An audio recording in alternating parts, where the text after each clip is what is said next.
Alright guys, I wanted to make a video about AI content, my take on it, my thoughts, even my fears. It's primarily fears that drove the idea to make this video.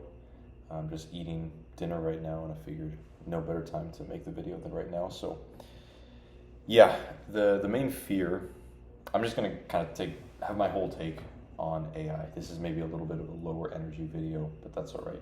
They don't need to all be high energy excitement. So this kind of newfound fear or challenge, you could say, that I saw with AI came up about a week or so ago, maybe a little more, 2 weeks. And I saw the Google VO3 videos. They were looking incredible. They were getting to that like 99% indistinguishable from reality.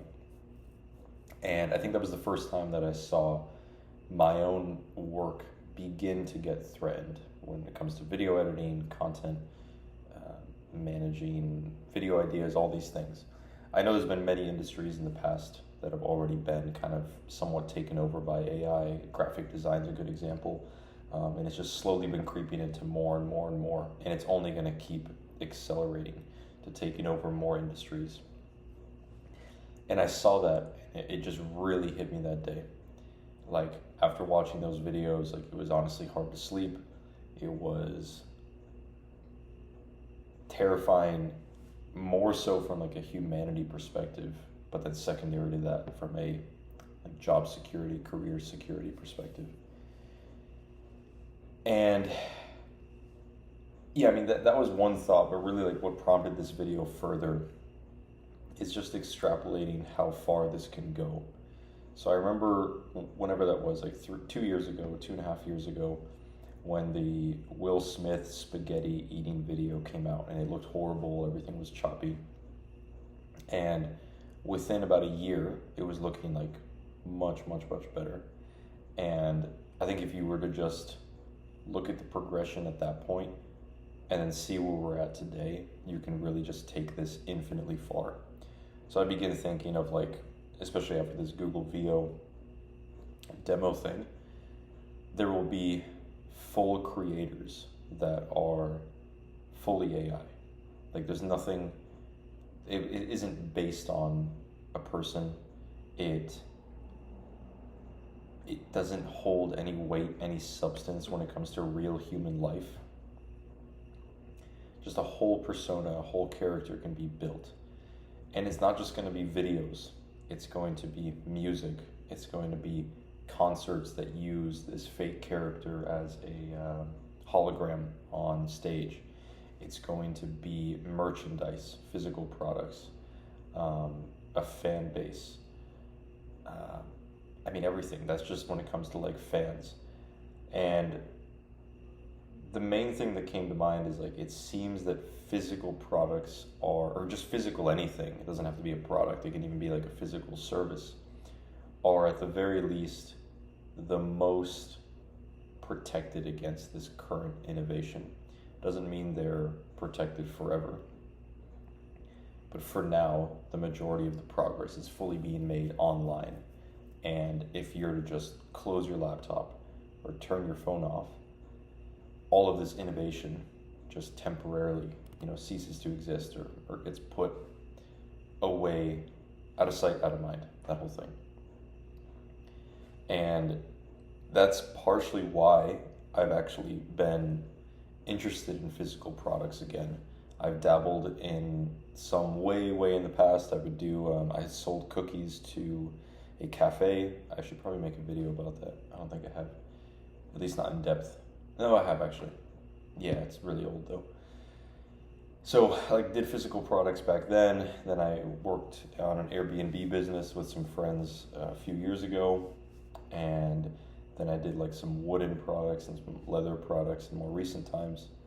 And again, these seem like the most protected because we're going to reach a point where there's infinite information, infinite knowledge, infinite content meaning everything, not just like scrolling on Instagram, but YouTube, movies, music, podcasts even. Like we're going to get to a point where you can just prompt an AI like, hey, I want to listen to a podcast about XYZ. I think you can already do kind of that with a notebook.lm. You can feed it a book or information, and it can create a podcast out of thin air with multiple hosts breaking down the book in a podcast format. That is pretty amazing, but of course, all of this is going to have, in my opinion, like a downside. So it all comes back to like physical products or anything in the physical world, like that can't, as of right now, it can't be taken away, and it isn't being threatened as far as I've seen. And that just kind of brings me back to like the one and only thing I've always wanted. And I say wanted, and if I'm being fully honest with myself, like the actions I've taken with the business that I run, Real Reels, have not fully reflected that want, that desire. I have a desire for I have desire for land and a farm and space and animals and all these things. And it's like a lot of fear built up in like the what if of AI now more than ever, and it's only going to get worse day by day if I still choose to live in that fear. And yeah, this is the point of like this video where my brain's going in a few different directions, so I'll just kind of go into a couple of the directions. One of them is, what if the physical reality products or services, experiences, what would it look like for that to be threatened? And my brain kind of goes in two directions. There's the actual manufacturing of physical things. So if AI was all of a sudden able to make everything, ceramics, metalwork, appliances, phones, whatever, and then there's no need for, or less need for the physical manufacturing side. Or the other side of this that is even more terrifying and more dystopian, but I'm just sharing these thoughts because, I don't know, I'll listen back to this or someone might find it interesting and have a comment. But the more terrifying side, dystopian side, is what if we reach a point where instead of needing the physical reality at all to feel, like quite literally feel or see or smell, it's all based on just brain stimulation. So we know pretty well at this point that whether you smell something or touch something, it's all just signals in the brain, right? Like it is, yes, of course, like this hand is touching this hand, but my perception of it is based on the touch sensation and the eye sensation of seeing that, and all of that is just signals in the brain. Obviously, the physical reality is still happening, but it is signals in the brain. And if we're going to reach a point where those signals can be artificially manipulated, and these tools that can manipulate them can be designed to make us feel, see, touch, smell, etc., experience everything that we normally would in the physical world, then what's stopping us from, or when I say us, I mean like humanity, or what certain corporations will deem a cool product, technology, what's stopping us from just turning people into like sleeping zombies that just feel, and by feel I mean just brain stimulation, everything that's happening in the physical reality. So even like my dreams and aspirations of a farm and animals and the smell of, you know, fresh, clean air and seeing the sunrise and all these beautiful things, all of them can be projected into my brain through just stimulation of the neurons or stimulation of parts of the brain. That's where I see the physical world potentially being threatened by AI. And I think if anyone watching this, most videos are getting like 20, 30 views. If you're watching this, like if it is hard for you to imagine that being possible, I think the fastest way to see it being possible is just looking at the progression we've already had. I remember I saw an Alex Hormozy video easily 2 years ago, and he was talking about like full quality video in movies. And even when I heard it, I was like, there's no way. But the way he broke it down made so much sense. He said, we've already been able to clone voices very well, and like it sounds pretty good. And images are like 80% there. It still looks a little bit weird. We can assume that images will hit 100% within a year. And video is just a series of images. So all we need is the computer power to then stack images together. Then of course we already have the sound, and then we already have ChatGPT to be able to create movie plots and scripts and everything. So you pair all of these pieces together, it's only a matter of time and human work to place these together to make it a reality. And the same can be said for so many other things, like, and this is actually kind of the final part I want to go into with this video, so it's a good kind of beginning of the conclusion, is if we take the same logic of like piecing together multiple technologies over and over again, it could be like the voice, the scripting, the images, and the sound effects. You piece that all together, now you have an instant movie generator. But if we take this a step further, in the world of online business, whether you're selling courses are probably the easiest example. There's already all of these tools that are currently separate from each other to create businesses.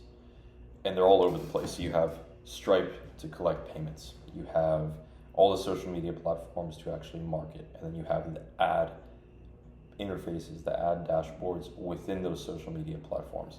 You have ChatGPT to come up with business ideas and scripts. You have Google VO to make the video content based on these brands. You have ChatGPT again to build courses or to build free PDFs or to build all sorts of things. We're going to have AI assistants that actually deliver high-ticket courses or even perform high-ticket sales.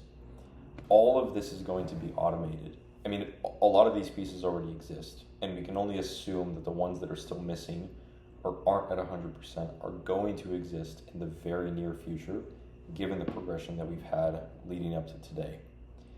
All of these are currently separate. It's only a matter of time before they all unify into one.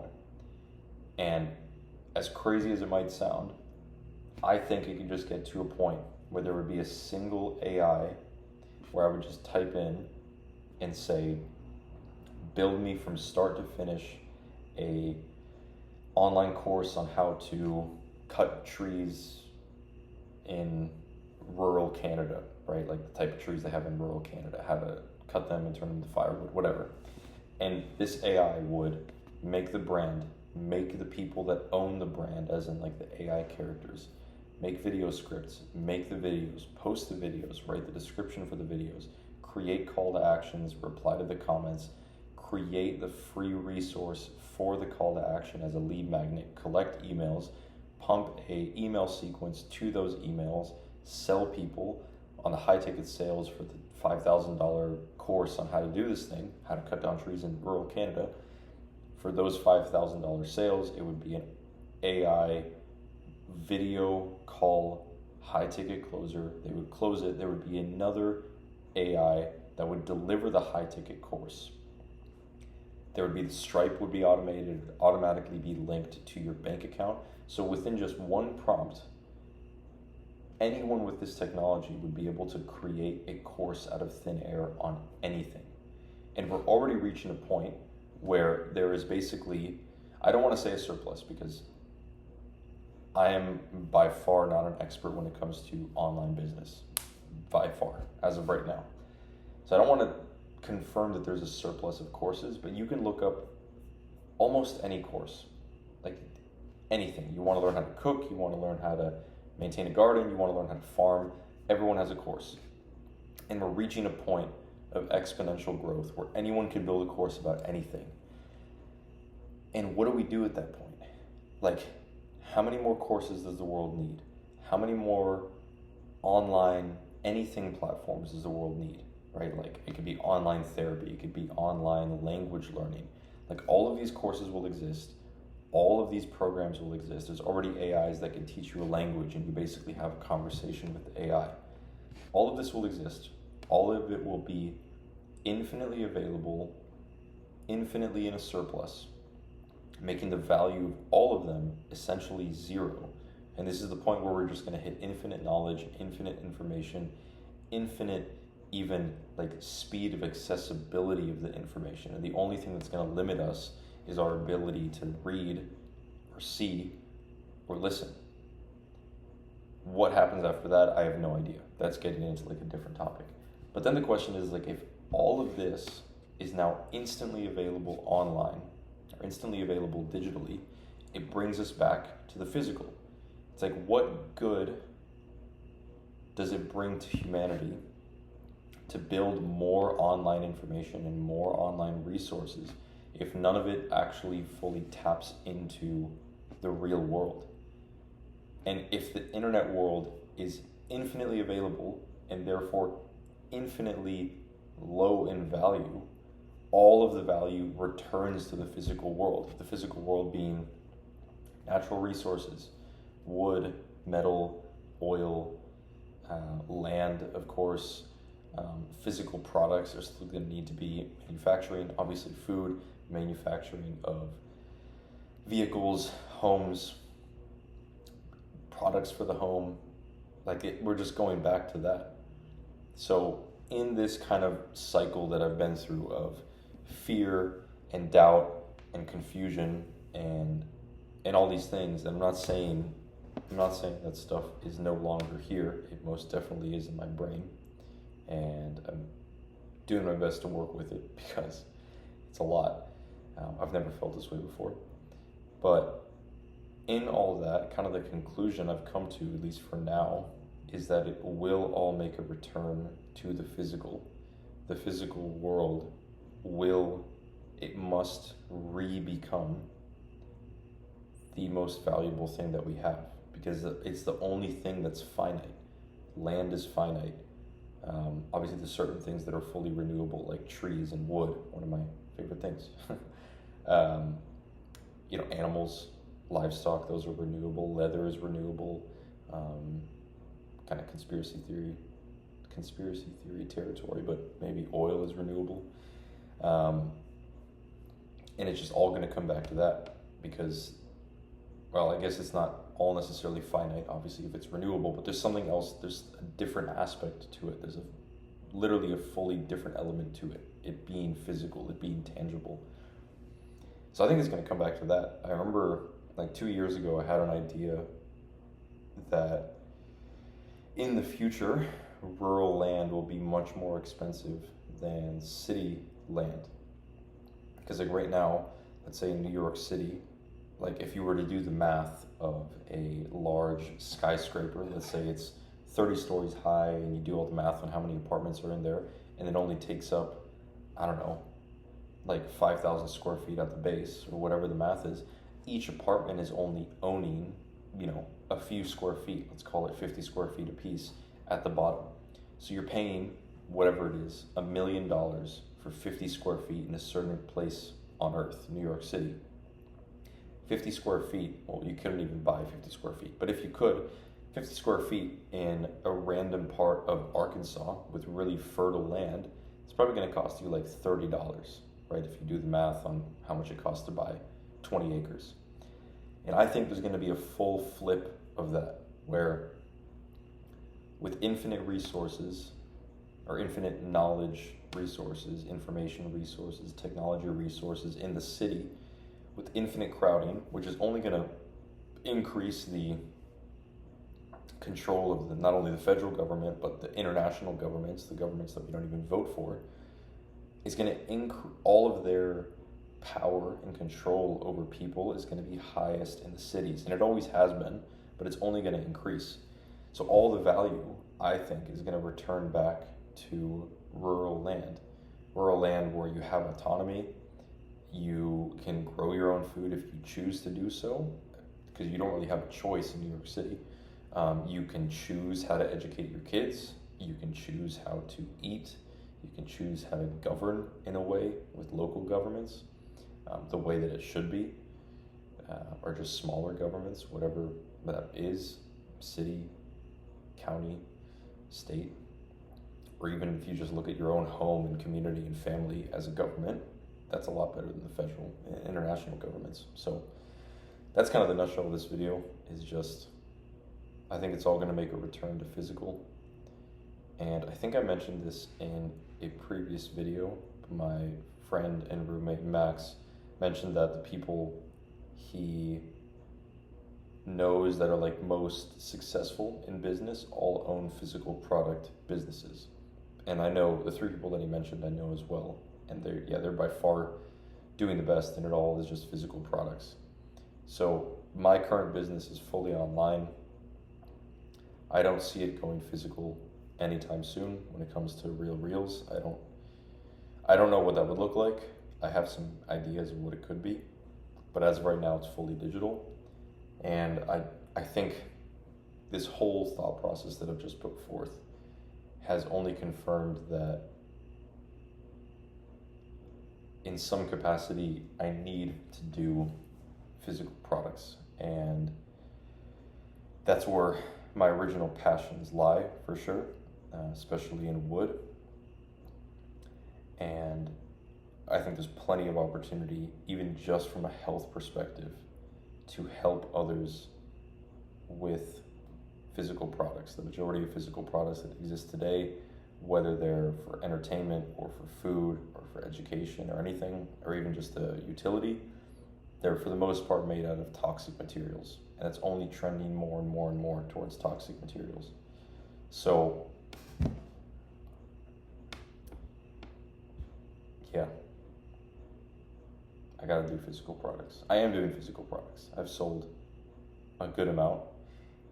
It's shown potential and whatnot, but that's where it all lies, for sure.